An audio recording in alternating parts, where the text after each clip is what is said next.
Morning, everyone. Welcome to this morning's first session, which is Scaling Up Development of a Modular Code Base. Nice title, isn't it? Try to make it attractive and buzzworthy. I considered adding machine learning and Kubernetes, but it didn't really fit in with the purpose of my talk, so I decided to skip that and just go with a few buzzwords. Now, about me, my name is Robert Munteanu. I work with Adobe in Bucharest, Romania, on a product called Adobe Experience Manager. Just to clear out any doubts, it's Java. Okay, it's a very much a Java-based product. I'm also a member of the Apache Software Foundation, involved mostly with the Apache Slink and Apache Jackrabbit projects. And based on my experiences in modular development with these projects and products, I'm here to talk to you about this. So today, we'll talk about modular development and modular deployment a bit in general as a concept. Then we'll go through what I think are sort of the 4 pillars of modular development. How do we handle source control, build and continuous integration, IDs, and communication. If I talk quickly enough, we'll have time for a demo, and then we'll do a wrap-up and try to draw some conclusions out of everything we've talked. Now, modular development. I think by now, mostly everyone in our industry has been somewhat exposed to the concept of modular deployment. Now, it's either under the banner of microservices, so you do multiple processes deployed independently, and then they sort of communicate using the network, or whether you're doing this component-based deployment where you develop multiple components independently and then deploy them in the same runtime, for instance, as OSGI does.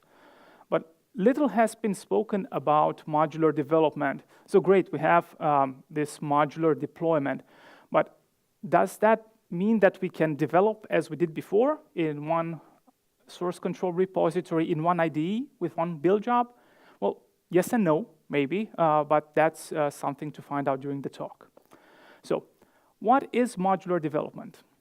Now, just to stretch a bit, extend our hands, I'd like to do a little poll by show of hands and see how many of you consider the project product you've been working on most for the last 6 months. Let's say, how many of you do one single deployment in production, one web application, one process, one something like that? Okay. How about microservices style, maybe 5? 10? Okay, 50? Okay, someone at least. Okay, good. Now, what about development? How many of you, not considering the product you've been working on, have opened in their IDE or are potentially expected to open in their IDE more than 5 projects? Okay, not too many. More than 10? 50? Okay, we should talk. Okay, so modular, okay. So we have this concept of what is modular, what is not modular, and we'll try to separate them into some boxes to make it easier to think about them. So let's say we have on the horizontal, we have deployment, modular deployment, and modular development on the vertical. So the simplest scenario is nothing is modular, which is okay. Right, you can consider a very simple, maybe a PHP application where the front end, the classes, the scripts, everything is in one single repository and then gets deployed as one whole unit, which is fine. If you don't need it, don't waste your time trying to split it up.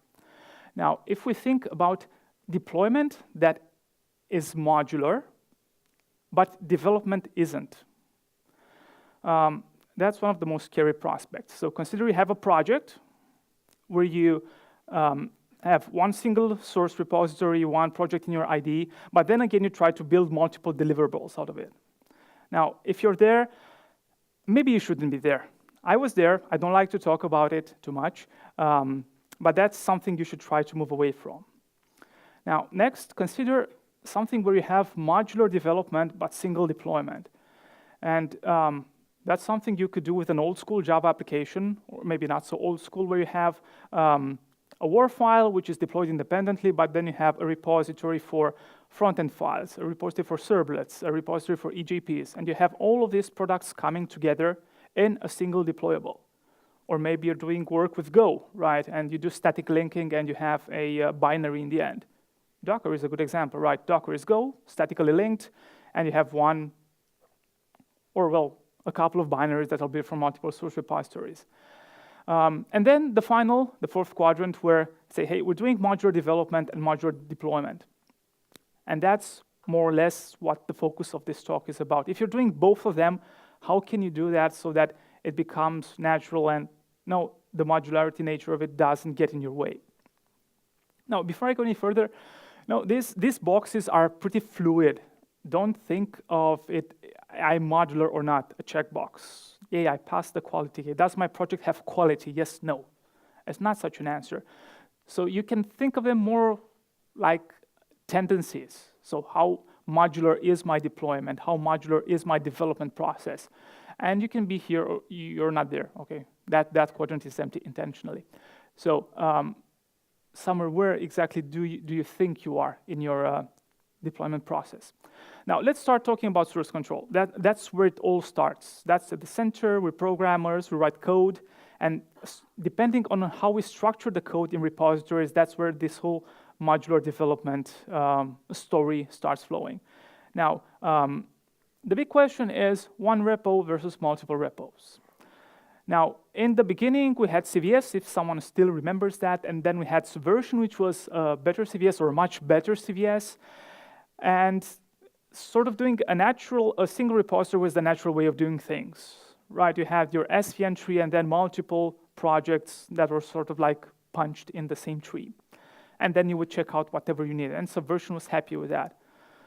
Now, all the rage is about Git and other tools like Mercurial and distributed version control. So we sort of seem like have two camps. Either we have one repository or multiple repositories. And interestingly enough, there are companies that are very happy using a single repository. Modern companies that do stuff at scale. It even has a catchy name. It's a monorepo. It's not a single repository, it's a monorepo. Different words, same thing. And they're very happy with how they use it. So it's worth to discuss a little about single versus multiple repositories. Now, the single repository is described by being simple.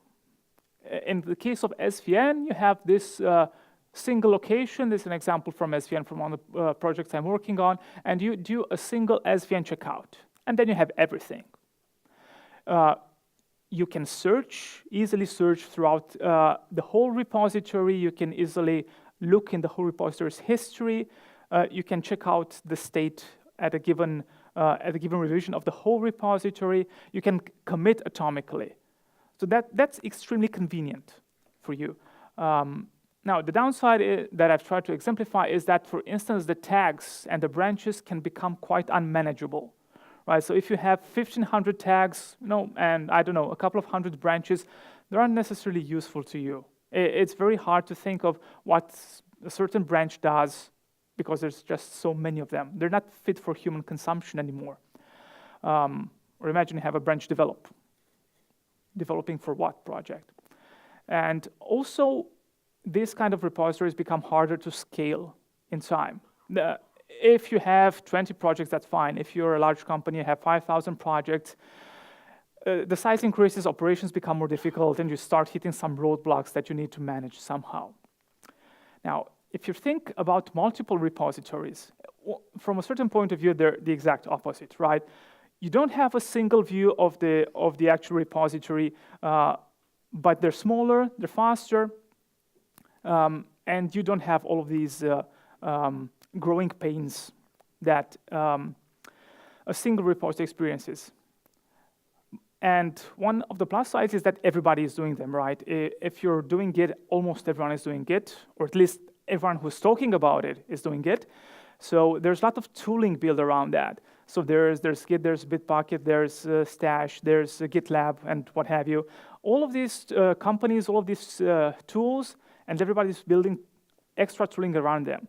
So if you're using such a source repository, then you get these sort of network effects. The tools are already there, directly or indirectly, because someone has built the extension points that you can use to add your own tooling.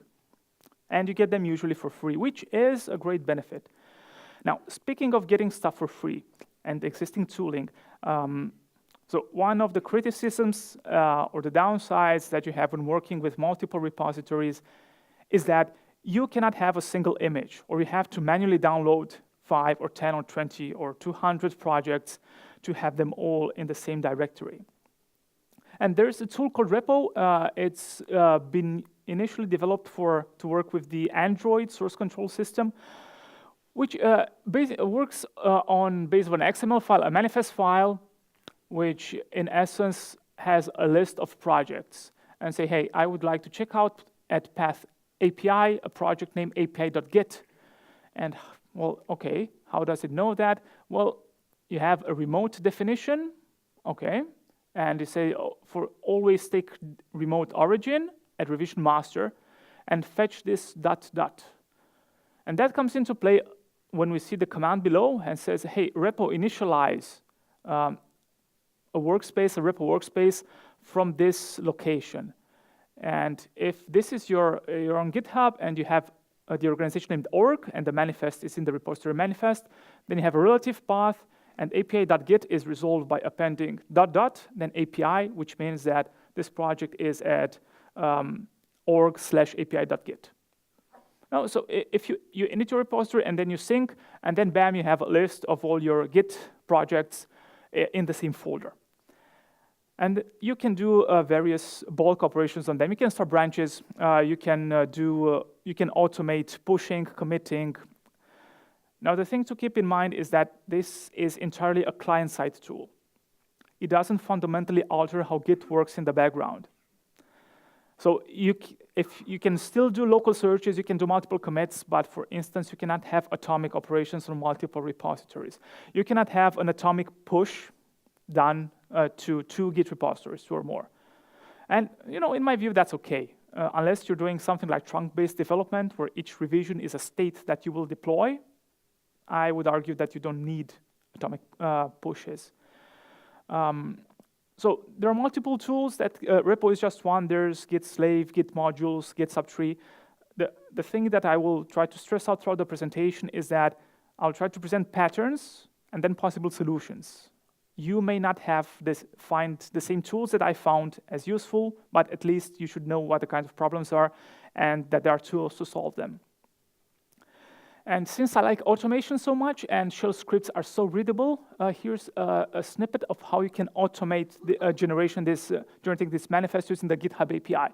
So first lines is just boilerplate for the beginning of the XML file, then ending, and then a very readable snippet that uses the GitHub API to get the repos, and then filtering them by a name, and then getting all the names, and then echo project. Completely readable and understandable. I will not spend any more time about it. The point is, if you have projects that change a lot, the list of projects changes a lot, it's very easy to automate it, sort of glue them together using the APIs that are available.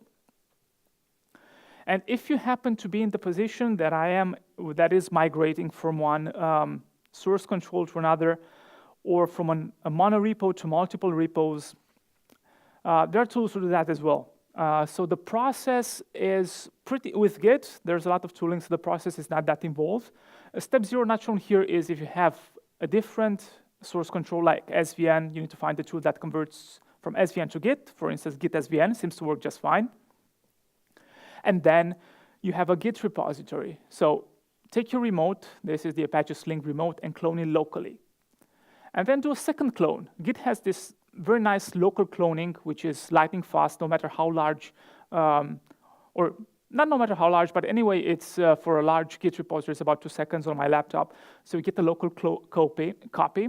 And then, to paraphrase a famous expression, history is being rewritten by the victors.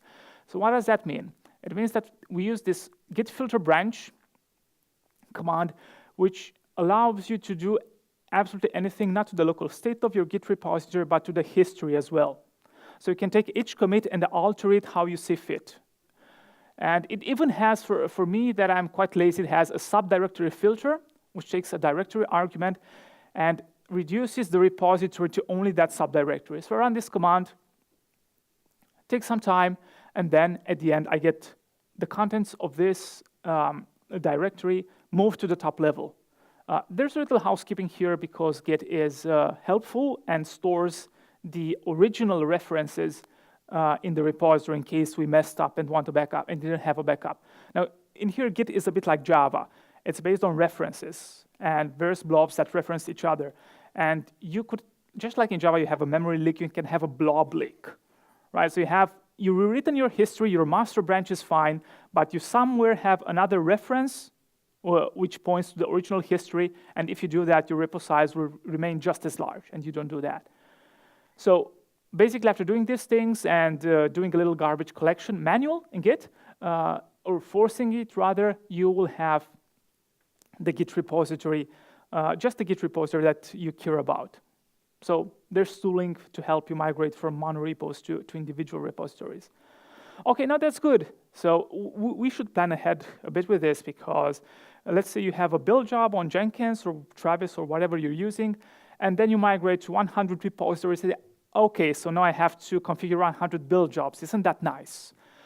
So probably we should consider doing it somehow different. So let's talk a bit about aggregate builds. So an aggregate build is the kind of build that recursively includes other builds. So in Maven, that's a reactor build, if you're using Maven. And the nice thing about reactor builds is that they're very convenient.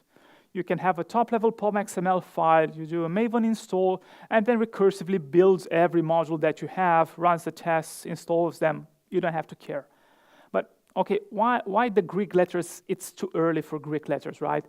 Let's try and dissect that a little bit. So this is my way of trying to say that a system's reliability is in a very primitive manner expressed by the product of the reliability of its individual components. Or a chain is as strong as its weakest link, right? So if you consider that you have an aggregate build of 100 modules, 99% of them work all of the time. One of them works 50% of the time. Your reactor build will fail 50% of the time. Now that's sort of the situation we had in Apache Sling. We had about 250 modules. We have lots of samples, lots of contributed modules. So one of them, all of the time, one of them at least was unstable. So the build was unstable, which is discouraging. So reliability is one problem with reactor builds. Another problem is that they usually take a lot of time. So you do a little change to module X, commit it, and then 15 minutes later, the CI server says, hey, you missed something. Okay, thank you. Couldn't have told me in like 3 minutes instead of 50. So reactor builds, especially as they start to grow, they take a toll on build server resources, but almost as, arguably more important on developer feedback time. So whenever you have the possibility, try to split reactor builds into smaller builds so that you can have much faster feedback. I mean, it can look scary. Usually talk to your whoever manages your build servers before doing that and say, hey, I'm going to create 100 new jobs. They would like to have found out before, but in my experience, the load on the build server decreases significantly after doing that. Okay, if you have multiple jobs, one of the, or rather if you have a reactor build, one of the advantages of a reactor build is that dependencies are resolved in the reactor. So you have module A, depending on b.snapshot, and they're built in the same reactor, the dependencies will get resolved. If you have individual builds, you have to decide how you want to approach that. If you have one single machine on which the build is done, you can probably get away with installing the dependencies, running a Maven install, and then the dependencies will be picked up from the local repository. If you have multiple build machines, which usually happens, then you would need some sort of repository. And this Rusty bucket is here because anything will do, right? You can, I think you can deploy the file system on a shared file system if you really want to. Not that you should.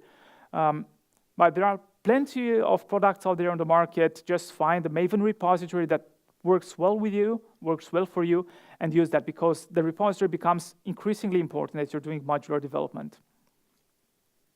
Okay, and speaking of automation, right, this is going to be sort of a pattern that goes through all of the approaches. If you have 10 jobs, you're probably fine configuring, I don't know, a Travis file or a Jenkins build using the UI. But if you have 100, you probably don't want to manually introduce the data every time, right? So a pattern here would be to automate the creation. And this is a sample from a configuration file of the Jenkins job DSL plugin. Now, this plugin is based on the concept that you will be able to generate Jenkins jobs from another Jenkins job. So if you've ever played computer games and at the end level there's a boss that keeps spawning other enemies, now this is the end level boss. It keeps creating and creating and creating other jobs. Now, in here, since we are not yet on Git, we're almost there. I still have a list of module locations, but you can get them using the GitHub API, as you saw earlier. And this is basically a glorified for loop. For each module and for each supported JDK, create a Maven job. And then you would get to configure everything that Jenkins gets to do. So keep 15 builds, trigger on snapshot dependencies, pull the source control every 15 minutes, and importantly, do a deploy and process snapshot updates. So this all ties into the repository aspect that I mentioned earlier. And this way, you will never have to manually create or update Jenkins job again. And it works quite nicely because it gets to create, it gets to update jobs, so it's not a one-off job, and it can also delete or disable jobs when they're gone. So pretty nifty tool. Okay, so then you start asking yourself, what do I do for development? So I have 50 repositories. One option is using a tool like Repo to getting them downloaded locally and then importing them. Okay, that's fine. We're developers. We should be able to use the command line to do that. But that doesn't sort of work for everyone. So I'd like to outline a few approaches. The ones that are here are based on Eclipse. There are solutions for other IDEs as well. So let's see what the general patterns are. Okay. It's nice to have such a large screen. You can actually see the screenshots. Okay, that's cool. So one tool that I've seen used quite a lot is Eclipse That's very nice to pronounce. So Eclipse is an end-to-end provisioning tool that allows you to define how an Eclipse instance for developers working on your product should look like. So it's a very visual wizard-like tool, which starts off with you selecting the version of Eclipse and the stream of Eclipse that you're working on. So I want Eclipse for JavaScript developers, release Neon or Photon, which is the development version. And then you get presented with a nice tree that says, hey, these are all the projects that I know about. Okay, which ones would you be interested in? And then you get to select them. It's not very visible here, but you can even select the branches. And then the third step is sort of like allowing you to input variables. So if you're doing pushes using HTTPS, you can enter your credentials there. Sorry, I'd rather take a sip of water.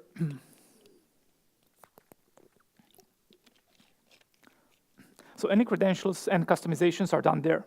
Usernames, passwords, local workspace locations.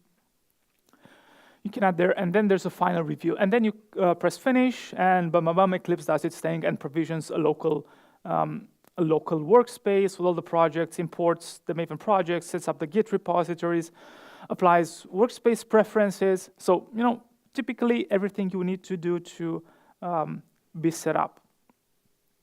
Now, the bottom line is that this is a tool for a specific scenario. So if you're working in an organization that would like to have a uniform development environment, so we have 50 people working on the same products and they should mostly be using the same plugins and the same projects, this is a fantastic tool to get it set up.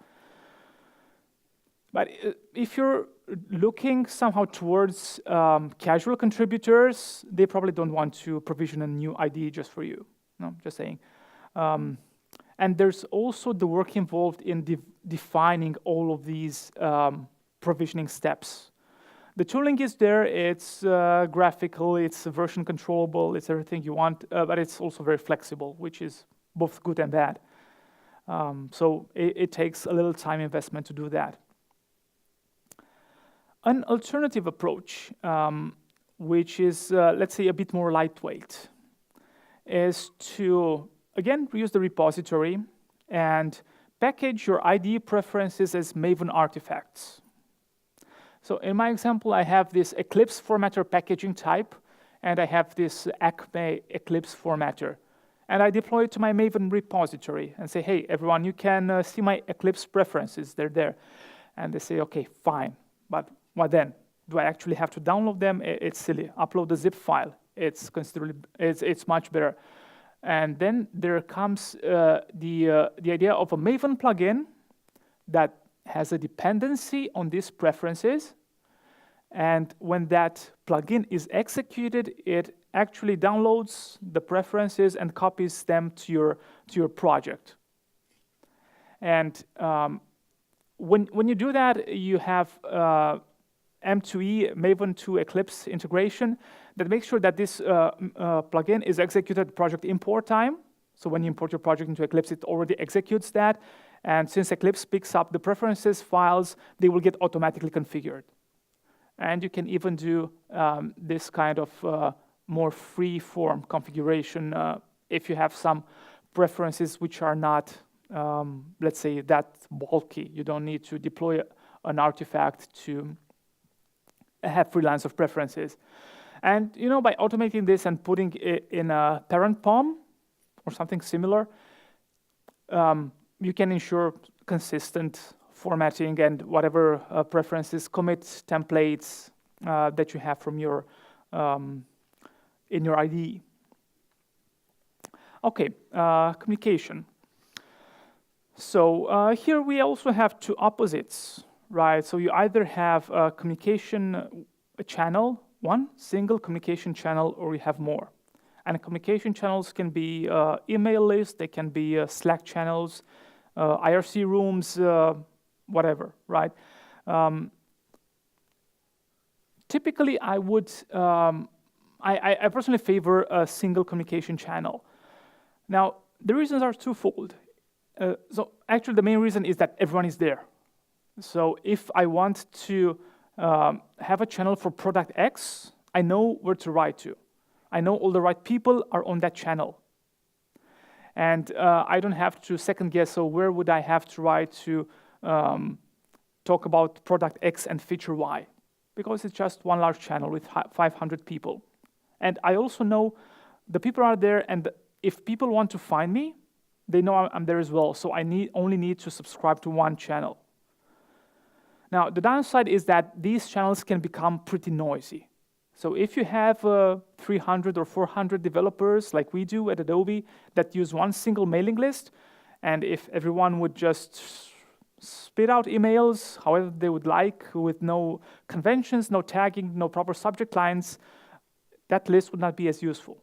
So what we do is ask people to write considerate subject lines and, more importantly, have these filters. Now, this is from the Apache OpenStack development mailing list.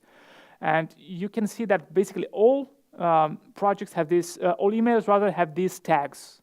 So it's about election, about Monaska, about Puppet. So if I, for instance, would be on the OpenStack project interested in infrastructure issues, I would only look at these infra tagged emails. And only look can have multiple meanings. So you can have some email filters which say, hey, anything that goes to OpenStack dev except mails tagged to infra, go to a folder somewhere and I will maybe look at them later. Everything else goes to my inbox. That's one example. And this sort of builds up a little discipline in participants and helps people get the most out of their communication. Now, there's the alternative, obviously, is having multiple channels. And again, these are sort of mirrored. So you don't have as much noise when you have multiple channels because there are fewer people, it has fewer topics discussed on a certain channel. So that means you don't really have to enforce a certain discipline.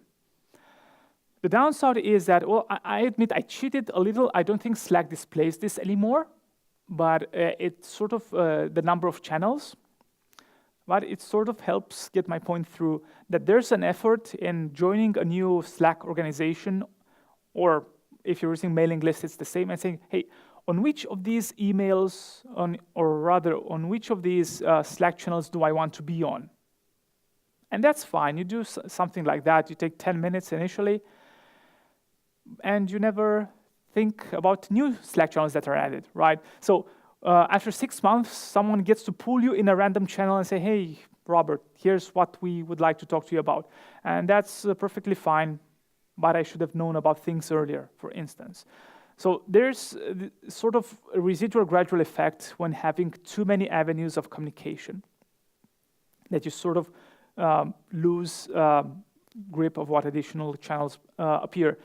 And also when you want to talk to someone, or rather want to talk to the experts about thing X, you need to find out where they hang out, in which channels. With emails, it's pretty simple. Write an email, with one communication channel, it's easy.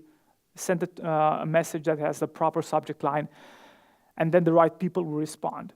So it's more of a sort of a decoupling of people and the location they hang out in. Okay, so is that really the answer? One mailing list rule them all? Can we just give everything up and say we'll just use all@myorganization.com? No, obviously. It takes first of all, there should be a focus on development channels, on development topics only. Now, there are lots of things that we discuss via communication channels that don't belong on the dev list. I am sure that at least to someone, my daily progress is important, but definitely not to everyone. So all administrative issues, daily stand-ups, I don't know, hundreds of things that don't actually belong on the dev channel shouldn't be on the dev channel. They're using that and other side channels for less important things, but keeping the one true mailing list for dev product-related communications is, in my experience, a very good way of getting all the people in the company together and making sure that communication gets you what you actually want to get from it. Okay, I spoke quickly enough. And my throat is dry enough, so let's look at a little demo. So now, am I in the right? Is this? No. Okay, that should be visible. Okay, so first of all, let's talk a little bit about Jenkins. So we have a Docker-based setup that allows us to quickly replicate and obviously demo how our Jenkins setup is done. So I have a very little script. I basically run a Docker command, and I map a volume in this seed job, pre-configured seed job, that picks up my definitions from the SVN checkout. So let's see how that works. Okay. If you see some exceptions, don't worry, they're just warnings. Nobody cares. Okay, that should be done. Let's open a new window.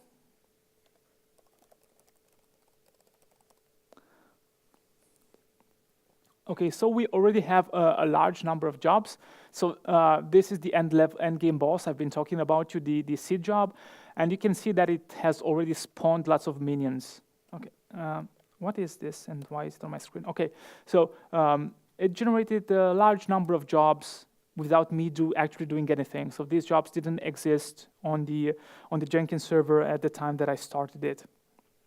So if I go to a certain sample, not changes, configure, they all have almost the same configuration. There's this text, this description that says automatically generated, do not touch. And then 15 builds to keep, like you saw in my script. The restrictions on where the project can run, poll every 15 minutes. Now all the settings actually there. Yeah, I didn't provision Maven because I didn't need to. So that's the way we generate Jenkins jobs. And if I would go to another job, they would be configured precisely the same, right? Same warning. No, same settings. So that's how we would do Jenkins. Now,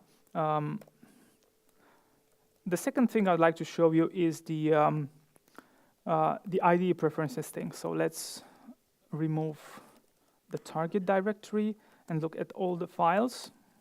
So it's an empty Java project that has a POM XML and then a directory structure. And if I look at the POM, it has this preferences Maven plugin, and then a dependency on a sample formatter. So let's bring that into Eclipse and see what happens. So it's an existing Maven project.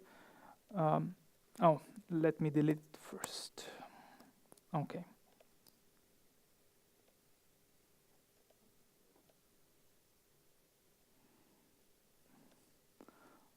Okay, so it's here. Now, if I go and look in the file system, Eclipse has generated some files.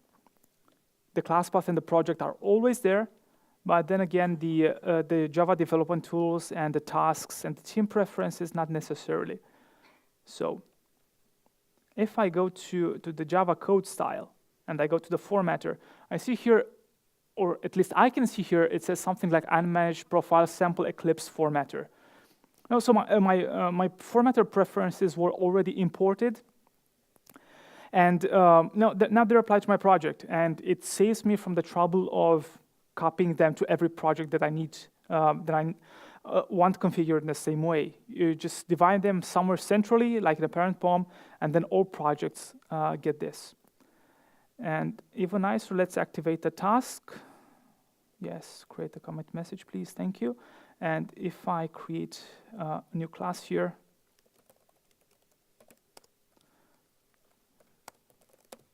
okay, that should be enough. And it's a new class, I have a task associated with it, and if I commit, the commit message is already present, and according to my, yeah, you don't really see that. You'll just have to take my word for it. I don't lie, usually. So the commit message is there. And that happens because I already have configured the preferences. So here we have the Apache task repository that is defined, and then a commit template, which is exactly the ones we have defined in our POM XML. Okay, so that's how things look in terms of the IDE. And now the final thing is, or rather, I want to delete these.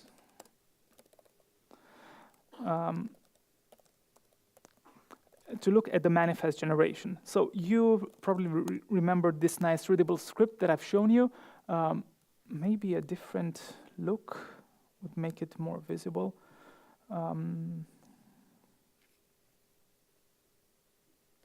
Let's make it on. No.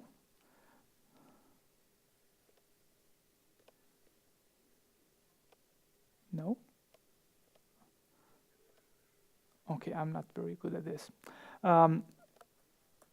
Okay, maybe that's the more visible part. So it's basically the same script. It generates the XML preamble, and then the rest of the pages, and then the manifest. So if I am to run, if I'm to run it, and GitHub didn't rate limit me yet, I get to see the remote, the default, and then hopefully.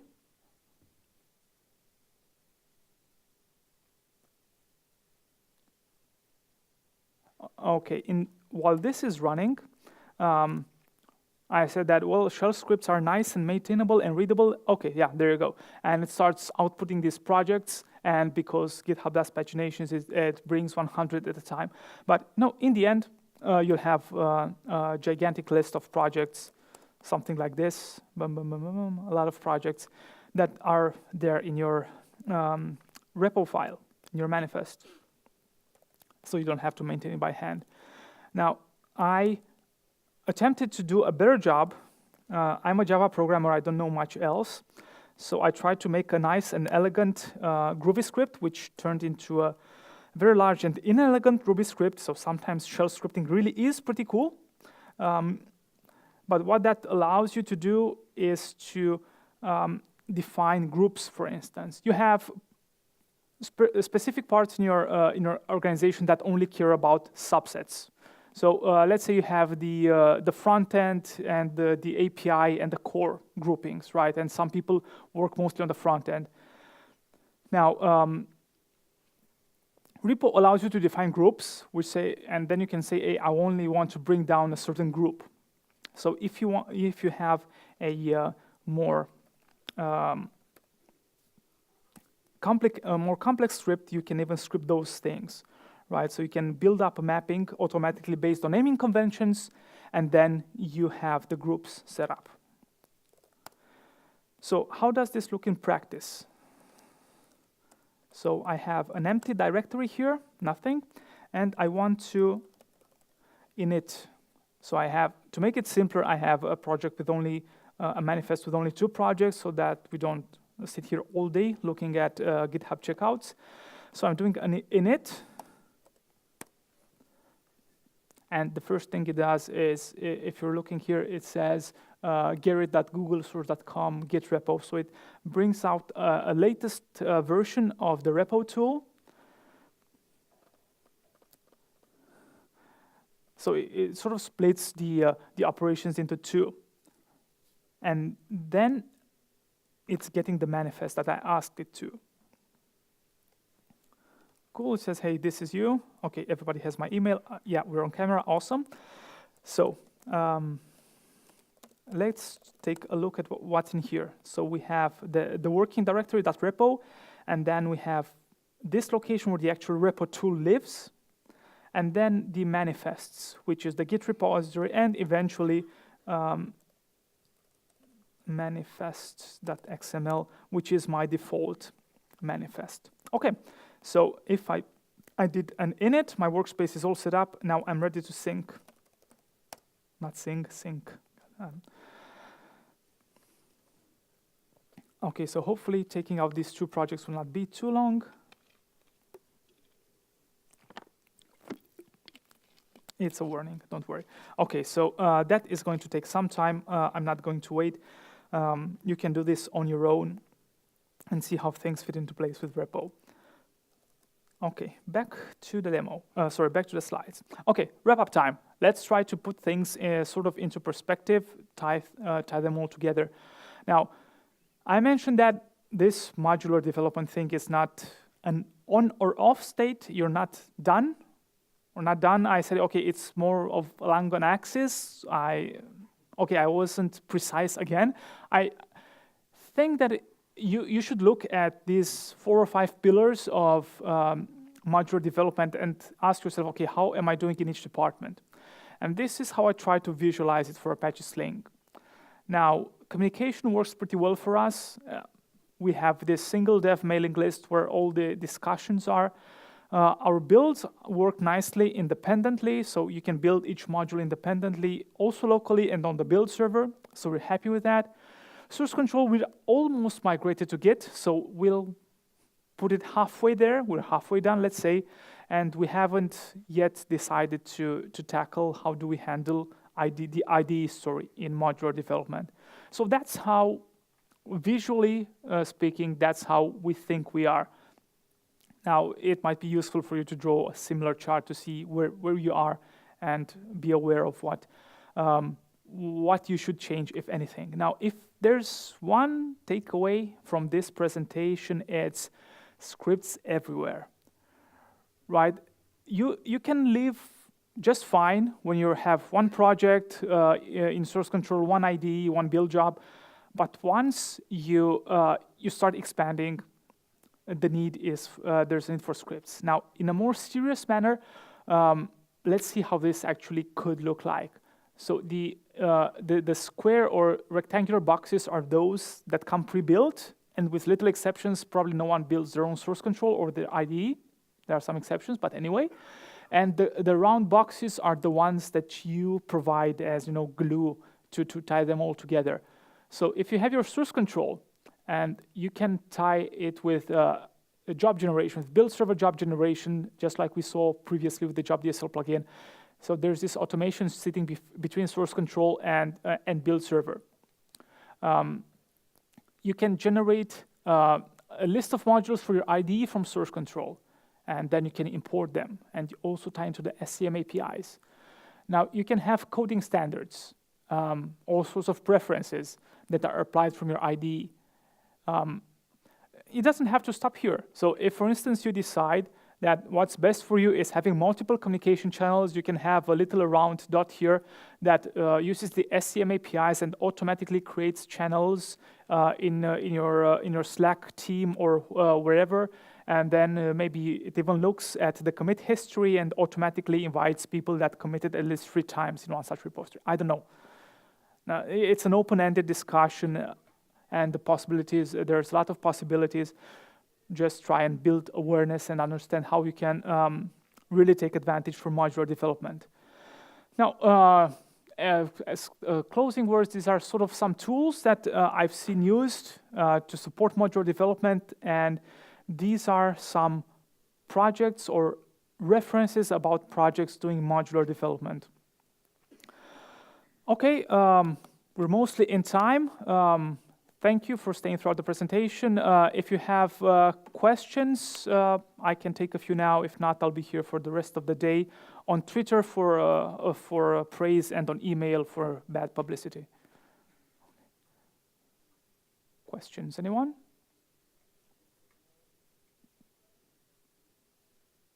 Okay, cool. Thank you.